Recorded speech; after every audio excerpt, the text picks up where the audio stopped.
Radio Raheem here with the Magic Man, Paulie Malingnagggi. I wouldn't normally start the interview while you were eating it on your phone, but I want people to know what it's like for like a successful post-fight career. Before I started, he was eating grapes one at a time, checking his phone. Now you've got plums. Like this has got to be magic for you beyond the ring, outside the ropes. You're finding life pretty nice.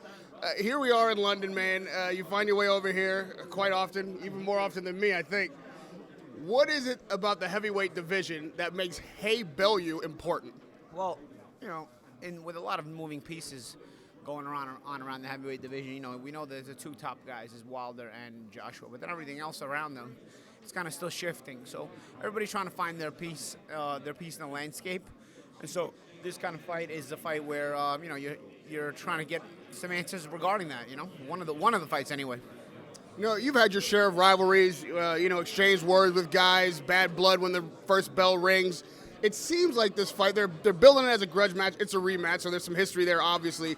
But do you think that that's what brings importance to this? I mean, Bellew's not a real legitimate heavyweight, like he's going to campaign there. David's certainly on the tail end of his career. Is that where the excitement comes from for this fight? Yeah, it's like a derby. It's a turf war. It's a rivalry with the two Brits, and in a country where the fans of that country are so passionate and they sell out so many arenas. You take two of the biggest names in that sport in this sport that are around each other's weight class, and you match them up against each other, and you're going to have enough of a fan base from both to really sell the fight. I think. Yeah, Bellew is not a legitimate heavyweight as far as he's not a guy who's going to campaign there. And hey, even if he wins this fight at 36 or 37 years old, is he a threat to a guy like Joshua? Really, I don't know. But I guess those are questions to be answered once the fight goes and see how they look in the fight. It's not just these kind of fights are not just decided on just the results. It's also what guys are showing in the fight. So we'll see. There's such a debate going, America versus England, Joshua versus Wilder, where's the cash cow in boxing, who's the most important country in boxing. Hey, do you think, I mean, America held that undisputed title, if you will, for quite some time. Do you think that pendulum is shifting? Is England where it's at now? I don't know if it's shifting. I'll say this, the English fans are probably the most supportive in the world, and they have the most passionate fan base in the world. As far as the boxing landscape and the business of boxing, until you start seeing consistently British promoters signing fighters from all over the world and not just British fighters, the home is still America, because America was the only country where American promoters sign fighters from all over the world. They don't have to be American. They can be from anywhere in the world, and an American promoter will sign them. You started to see Eddie Hearn and Matchroom doing that. You started to see Hearn, he signed Danny Jacobs. You're starting to see him sign some foreign guys now, I know you saw it in Germany, but in Germany they made them learn German, and if they didn't speak German, they weren't going to sign them, or they didn't do anything for them, as we saw what happened to Steve Cunningham when he signed with Sauerland. So I think America is still that melting pot for boxing, because it's the only country in the world where the promoters will sign literally anyone. They don't care about nationality. They'll sign it. If they see potential in a fighter, they want to bring him over, they'll sign him. So I think from that perspective, it's hard to take the mantle. Like I said, Eddie Hearn aside here in the in UK, because now you're starting to see him trying to branch out a little bit, and also with Matchroom USA. I think he's starting something unique even for British boxing, in that he's signing everybody. If you start to see that on a consistent basis in the UK, then yeah, I think the UK really does have the potential to take the home of boxing, the so quote-unquote home of boxing, away from the US. But until you start consistently seeing that in the UK, you're not going to be able to do that, because, again, promoters in America sign everybody. To your point about America being the melting pot of boxing, there's a lot of faces there. Guys take on brands. They, have antics. You certainly had yours. For a time there, you were maybe the most recognizable Italian-American boxer, and you were,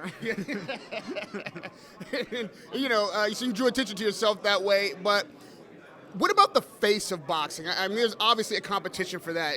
The Wilder people are, hey, we're the American champions. We got the green belt. We're the guys until somebody beats us. Obviously, Joshua feels the same way. I've got all the other belts, and I'm making more money in endorsements and all that.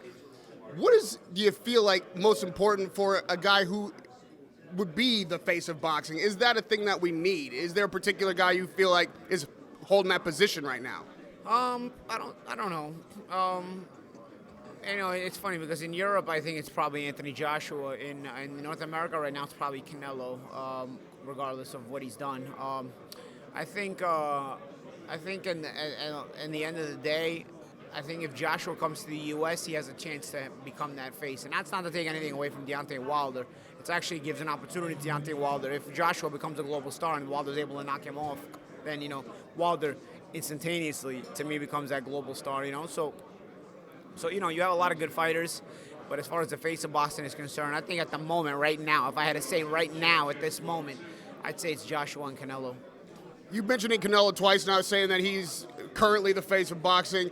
And apparently he's taken the hair sample test, and he sees that as vindication. So much so that he's suing his opponent, Triple G, suing the athletic commission. What's your reaction to this? Okay, I'm gonna probably get some slack. And all you guys come to me whenever somebody fails a test, because I'm gonna be so against it, and I'm gonna be. But he passed this test. Yeah, he passed his test. I know he passed it. Why didn't they give him the hair test in February? Come on, bro. He passed his test. I know, and also, come on, the guy's like a poster child for HGH. Come on, bro. Honestly, at the end of the day, I'm gonna put it like this. I think this all proves something, and so. The next time you guys come to me and say the next guy that fails the doping test, because there will be more that fails the doping test, and you want to know my opinion, I'm going to go like this. Good for him, I'm going to say, because in 2018 and beyond, if you don't dope in boxing, you will not have a career in boxing, okay? That's what I'm telling you straight up. If you don't dope in boxing, you're not going to have a career in boxing, because this is the top of the weight classes and they're doping, okay? So anybody looking up at those guys has to say, okay, how do I get there? You're not going to get there clean. I promise you. I assure you of that. You're not going to get there clean if they're doping. So that's going to force everybody beneath the top to have to dope in order to reach the top. So in 2018, if you are not doping in boxing, you start putting in your resume to some jobs, Target, Walmart, whatever it is you do, go sign up to your local university, because you will not have a career that makes you enough money to support yourself in professional boxing. Well, let's hope voices like Paulie Malignaggi and a few others out there will clean up the sport, at least shame the guys enough to get this sport cleaner. I'm done shaming people, bro. That's it. This is the last straw, bro. What I saw through this, I mean, I've seen it for years, but what I saw through this, that's it, bro. I'm not going to keep blaming people for doping when they keep seeing other people doping and they realize you have to beat those guys, and the only way you're going to beat those guys is this isn't Rocky IV. If a guy's doping, you're not going to beat him when you're clean. So this, where you saw Rocky beat Drago, and you saw Drago putting the needles in himself. So I gotta stop blaming these guys who are going to be doping, because this is the only thing they can do in order to succeed. Well, it's hard to blame a guy for getting away with something that he feels everyone is doing and he can get away with. So where does the responsibility lie, if not the blame? Obviously, Canelo got a 6-month suspension. That gives him time to have the September fight. It seems like a slap on the wrist with no penalty financially.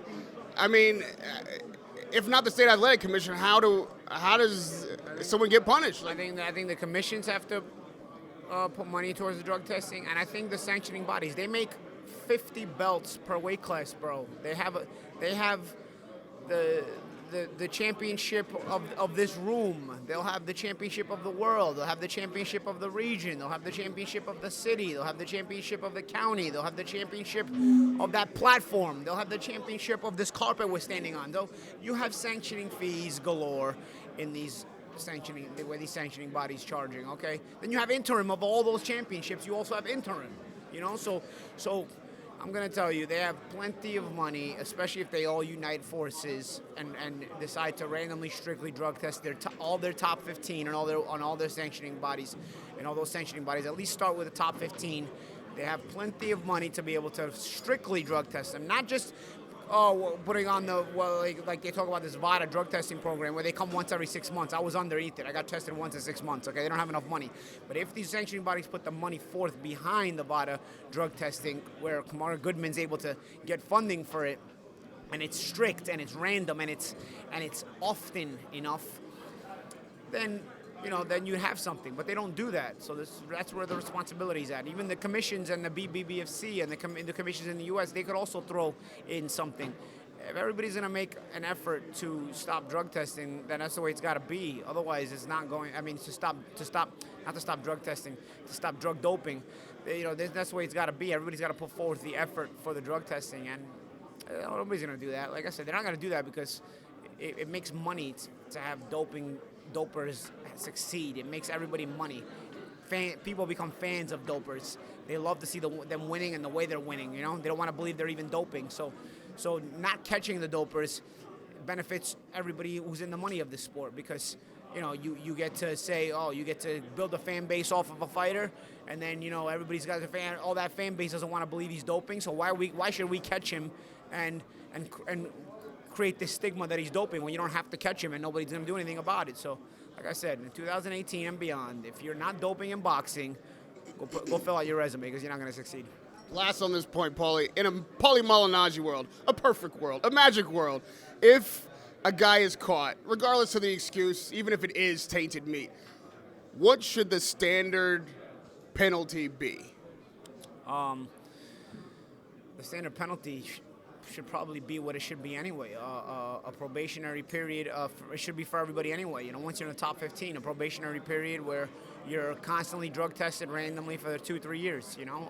Continuously, more often than the rest of the fighters. I don't think it should just be for somebody that's caught. I think it should just be for anybody who runs in the top 15. Once you enter the top 15, you should be randomly and strictly and oftenly, if that's even a word. Oftenly is a word. Often drug tested. In boxing, and those three things: randomly, strictly, and often. Frequently. There we go. Frequently. There you go. I know. We worked it out, man. Listen, it's always a pleasure to talk to you, Paulie, because if nothing else, you always give me your candid opinion, and you make a lot of sense, man. I hope you're not right. In fact, I hope that somehow this thing turns it around, but I don't have the solutions either, so we're just going to keep reporting on it, and hopefully the fighters' integrity and the commission's legitimacy are on the line, and we can clean up the sport simply with people's character. But until then, it's Radio Raheem with the Magic Man, Paulie Malignaggi, right here in London. Get ready for Hey Bellew 2. Radio Raheem, Paulie Malignaggi. Fight the power. Radio Raheem.